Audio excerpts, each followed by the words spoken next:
The LMC casts a wide net over the Sound Shore to bring you local event info, profiles, and conversations.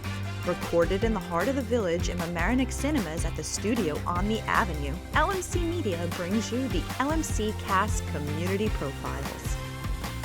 Welcome to LMC Cast, where we bring you conversations with people shaping arts, culture, and community right here in Westchester. I'm your host, Matt Sullivan, Executive Director of LMC Media, and today I'm thrilled to sit down with Ted Utz. He's the Executive Director of Vine Street Music. We'll talk about his journey in the music world, the mission of Vine Street, and how music continues to connect and inspire our community. Ted, welcome to the LMC Cast. Matt, great to be here. It's great to have you. Great to be in this studio. Now, I've been in the other studios throughout history, but this is the newer one. This is the newer one. We're happy to be here. Cool. So, Ted, let's obviously, we've heard you say maybe a sentence or two here. For our listeners, our viewers, they can hear the radio voice. Okay. Tell me a little bit about your career. When I was back there in seminary school, I often say I'm a paid professional. Don't listen to me. I'm on the payroll. Tell me a little bit about your radio career and how you got your start in music, and then we'll pivot into your musical performance career. Well, the radio career, I started at Syracuse University, WAER, but I grew up in Larchmont. And when you live 22 miles away from Midtown Manhattan and you have a radio station like WNAW-FM, it shaped my entire passion, my being, everything about it, and I had to follow that path. Yeah, and I'm sure along the way met a lot of inspiring great artists during your time there. Absolutely. Well, on my way up, too. So it's not all just about New York, but I started in small markets. Syracuse, I think at the time, was number 50 or 60. It has since become smaller. Right. I recall the story about a man named Howard, who you may or may not have come in contact with. Howard. You mean Howard Stern? I think so. So Howard Stern and I were hired the same day out of college in 1976. I had driven down from Syracuse. He had come from Boston. And we met at what is now 107.1 The Peak. Back then, it was WRNW. Was it Music from the Woods or Rockland and Westchester or whatever it was? But we met in the lobby, and we were there for an interview. And Meg Griffin, if you know that name, she's Sirius XM and longtime radio career. She was basically representing me, and the program director was representing Howard. So we were both there looking for whatever availability was there. He runs upstairs, does the interview, comes back down, and goes, "Oh, they hired me. Nice meeting you, Ted." And I go, "Great." I go, "What am I doing sitting here?" So I went upstairs, spoke to the program director, and they hired me as well. So we both started at the same time. Tell me a little bit about your passion for music. It's clearly evident in knowing you throughout the years that music is your love. Well, my mom in particular, my mother and my grandmother on my mom's side, they were all about music. They loved The Music Man, which was huge in the early 60s, the movie, the play, everything else. And it had a big influence on me. So I'm in like second grade. How old are you? Like 8, whatever. And in The Music Man, there's a song called 76 Trombones Led the Big Parade, right? The big, the big crescendo at the end of the movie. And I said to my mom, I want to be at the front of the parade. So I got a trombone, started playing trombone at Barnard School, which is right in New Rochelle, right over the line. And then the Beatles hit in 1964, and I traded in the trombone for a bass guitar. Yeah. And just kept going. A story that I'm sure many people share, right? That yes. In the British invasion coming, and then boom, it was, we want rock and roll. We were impressionable, because there really wasn't anything. We didn't relate so much to Elvis. We didn't relate to what was so much before Bobby Darin, all that stuff. But when the Beatles hit, I was 9 years old. Okay. So I think I was impressionable at the time. Yeah. And within about 10 minutes on that Sunday night in February, the entire country came together. Right. So how was it here, bringing it back home to Larchmont, Mamaroneck, and the music scene here? Was there a big scene growing up as far as performances and live music? Well, there was a scene. It was a pretty good scene. A lot of bands, especially the older kids in the high school. We were in junior high. The kids in the high school had bands, and they would play around. There was a place in Larchmont called Chaucer's, which is now Le Steak. Right. They had a big stage, And if you go into Lestake, you'll notice the dining room is 2 tiers. There's a lower dining room and 3 feet up. That's where the stage was. Okay. They kept the stage in place. So we had Battle of the Bands, at the high school, junior high school. And I started my band in 1966 with a bunch of guys from Murray Avenue School. Wow. So we didn't do Pretty so cool. well against the high school guys, but we kept at it. Yeah. So we talk about music here. It's certainly changed over time, right? There's a booming music scene that's taking place here in Larchmont, Mamaroneck. Tell us a little bit about some of the changes that you've seen over the years and really what's happening right now. Well, it's been a slow growth, and it really is booming. It's kind of mind-boggling to think how many musicians are in Larchmont and Mamaroneck. And I hear that some of the realtors are saying, before you sell a house, you have to sell Larchmont, or you have to sell Mamaroneck. Right, One of sure. the selling points is that there's a great music community here. Yep. So now it's drawing people. Right. Our community is drawing people in who have an interest in music.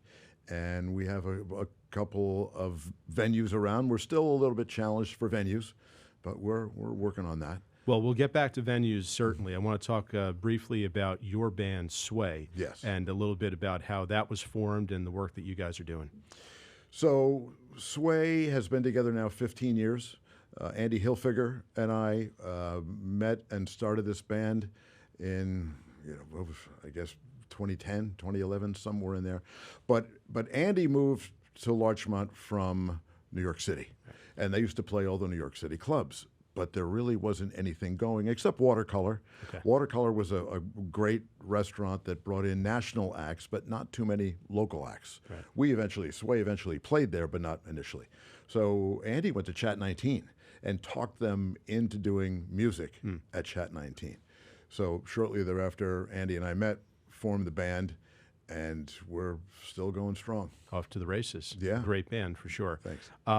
You are now on a quite the musical endeavor yourself, opening up Vine Street Music. Tell us a little bit about that. So Vine Street Music, we formed a nonprofit organization. We're about to get our 501c3 Congrats. from the IRS. Thank you. So anybody who wants to donate, you get a write-off.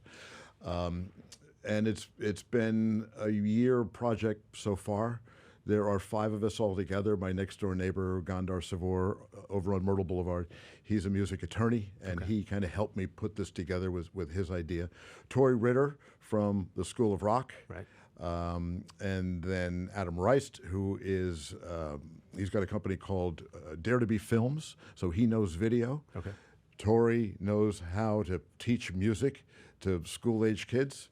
And then Kevin Danahy, who is more on the philanthropic side. So the 5 of us together. And we think we have specialties in the areas that we need to make Vine Street successful. Right. So what we really want to do is focus on not so much teaching kids how to play music, because we leave that up to the schools or to the School of Rock. Right. But once you graduate, there's a difference between knowing how to play in a band and knowing songs and how to put on a production and a presentation. Right. So that's really where we're going to focus. Okay. It's going to be an audio performance studio, video studio, thanks to your help at LMC Media. We'd love to be an annex studio for television shows to resurrect something like Open Stage, Right. which we did when you were over on Library Lane, Right. Where you have a nice performance studio, Yep. full stage for bands to come in and rehearse and play. So that's really our goal. That's great. Well, it sounds wonderful, and I'm excited to see this all come to fruition and cut the ribbon and everything else there. Yeah. We actually produced a documentary here Yes. through LMC, and that is called Sounds of the Shore. Right. Tell us a little bit about that, and you were featured in that as our first interview. So tell us a little bit about the documentary. Well, first of all, what's great about it is a Syracuse University student at Newhouse who was interning here, Ruel Jimenez. Right. It was his idea, and then he gave me a call, and Matt and Dina said, you're the guy to talk to. So you produced a wonderful, I guess, 20, 25-minute documentary on the local music scene. Right. And a number of us are interviewed about what we're doing around town to help support the Larchmont Mamaroneck music scene. the shows that we've done in Memorial Park, the shows that we continue to do at Constitution Park, and at the clubs during the summer, even during the winter at times. Right. So Larchmont Music Festival is music part of festival. Well, that's really become quite a staple in town. And that's, I know this year was moved from Constitution Park due to rain into Locals 105.38, which is another wonderful live music venue that we have here in Larchmont. And they're also featured in the documentary, right. As is the School of Rock.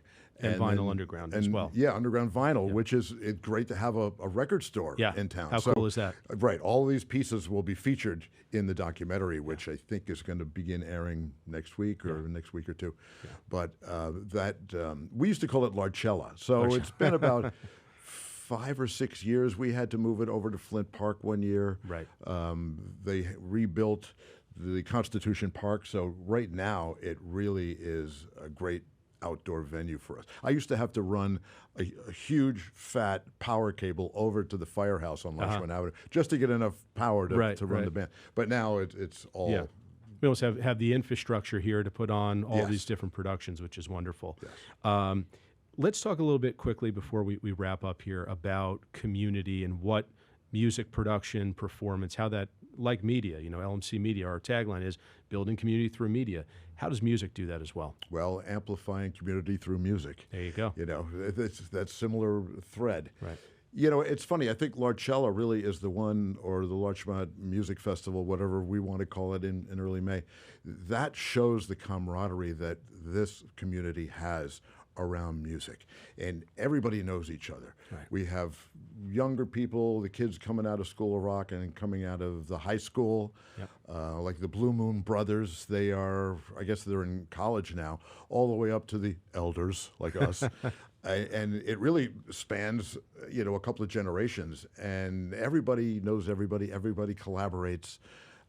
We have a lot of fun doing what we do, and it keeps us out of trouble, and it keeps us young, and keeps us creative, and it really is. It's a wonderful community. It is. It certainly is, and it's been a pleasure to just watch that growth over the years, be it whether it's community music or community media, and so many of these things are interconnected. And so I've really enjoyed working with you over this time, Ted, and looking forward to many more years of success. And congratulations again, and good luck with Vine Street. Ted, thanks so much for being on the LMC Cast. That's going to do it for this episode. And a big thank you, Ted, for joining me today and sharing the story of Vine Street music. If you'd like to learn more, be sure to check out Vine Street's latest programs and events. And of course, stay connected with LMC Media for more conversations that highlight the incredible people making a difference right here in our community. I'm Matt Sullivan. Thanks for listening, and we'll see you next time on the LMC Cast. Thank you for listening to the LMC Cast Community Profiles, produced at LMC Media's studio on the Avenue. Visit lmcmedia.org to book your time in this state-of-the-art convenient location, walkable from the Metro North train station on Mamaroneck Avenue. You can also support this nonprofit media center at lmcmedia.org/donate.